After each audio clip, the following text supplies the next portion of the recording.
Hello, my name is Victoria Grimes, and this is my Physics 2 Lab 4 about circuits. The purpose of this lab is to predict the behavior of circuits with resistors in series, use multimeters to measure the values of current and potential difference, and examine the behavior of capacitors and resistors in a single circuit. Some of the fundamental principles dealing within this lab are Ohm's law, where it says the voltage drop is equal to the current times the resistance. We have the loop rule, which says that the sum of voltage drops is going to be 0 across the circuit. And we have the energy and charge conservation rules, as well as that the equivalent resistance in a series is the sum of the resistances. And we have the linearization formula that we will use to linearize the data later in the experiment. We are told to consider a simple series circuit of 2 batteries, 2 resistors, and 2 ammeters, as shown in the diagram below, and then predict currents I1 and I2 that will be measured by the 2 ammeters. And to the right, there is my calculation for the currents I1 and I2 by the loop rule. This was put into the simulation, and as calculated, both currents were 0.02 amps. So we must ask, what if we flip the ammeter? And we do this, and as we expect, both currents are still 0.02 amps, so nothing changes. But what if we replaced one ammeter with a voltmeter? We'll see in the next slide. In this part of the simulation, we can see that the ammeter has a current of 0 running through it, and the voltmeter has such a large resistance, there's no longer any current going through the circuit at the ammeter position. What if we added an ammeter in parallel with the 100 ohm resistor? So we see the ammeter has a very low resistance in comparison to the voltmeter we saw earlier.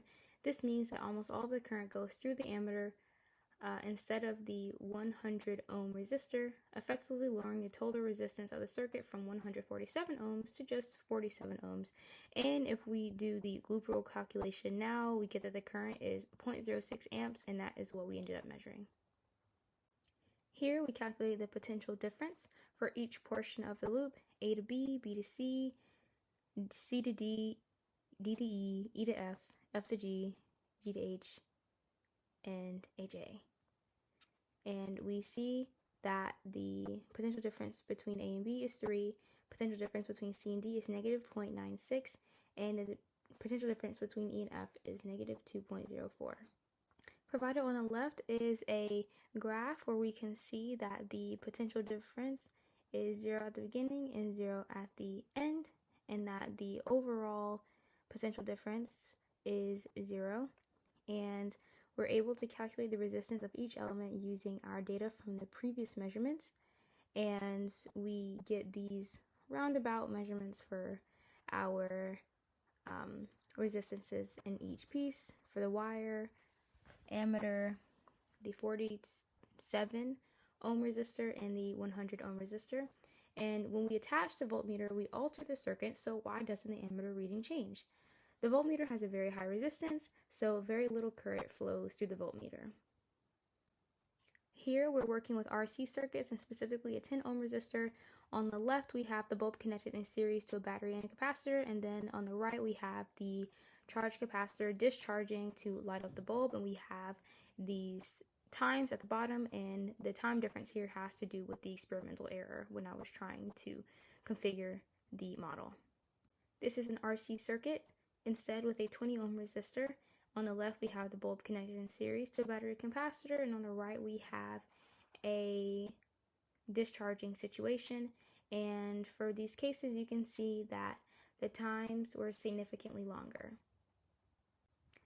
With relationships provided in the lab, we were able to get the experimental time and the real time. Experimental time was 7.03 seconds, and the real time was 6.31 seconds.